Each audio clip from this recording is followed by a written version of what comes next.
Kwa majina naitwa Patrick Marunenge, ni mbunge wa jimbo la Mbeya mjini, lakini pia ni mwenyekiti wa CCM wa mkoa wa Mbeya.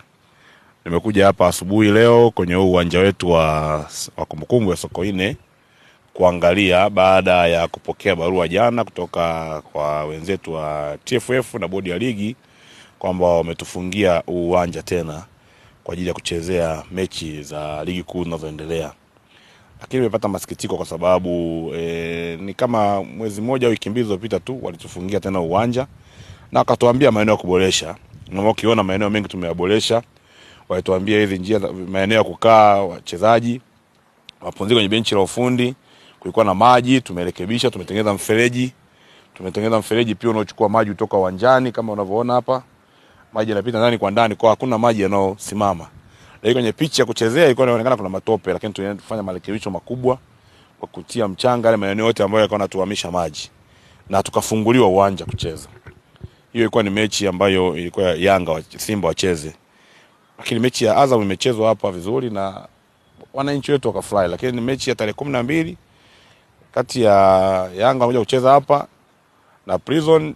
Jana tumepokea barua tena ya kufungiwa uwanja. Kwa hiyo kwa niaba ya wananchi wa Mbeya tunasikitika, kwa sababu wananchi wamesikitika sana kwamba mechi kubwa kama hizi wao kwao ni burudani, lakini pia ni uchumi, zinaingiza pesa kwa watu wetu wa mahoteli, watu na maeneo mbalimbali wa vyombo vya usafiri.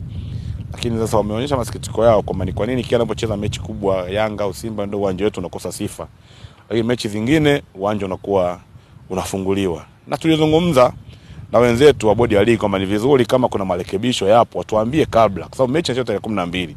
Tunazo siku hapa za kufanya marekebisho.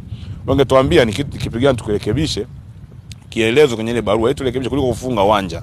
Sababu mawasiliano ya simu tunayo. Sasa jamani, pale tumeona kuna dosari moja mbili tatu, rekebisheni.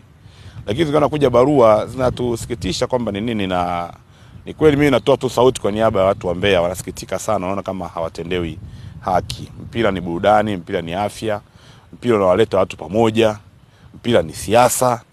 Lakini ndio hivyo tumefungiwa. Kwa hiyo naomba watu wenzetu wa TFF waliangalia hili jambo, na mimi kama mwenyekiti wa chama na kama ndio msimamizi wa huu uwanja nimejiridhisha, pasina shaka nimekuja hapo uwanjani kuona basi kama kuna dosari zozote ambazo zipo watuambie kabla tarehe 12 ili tuweze kuzirekebisha na watu wa jiji la Mbeya waweze kunufaika kwenye mechi hizo wanazozipenda za mpira, mechi wa mashabiki wa Yanga na mashabiki wa Prison waweze kufurahia na kuona kwamba na wenyewe wanakuwa ni sehemu ya burudani ya ligi yao ambao wanaipenda ligi kuu ya Tanzania.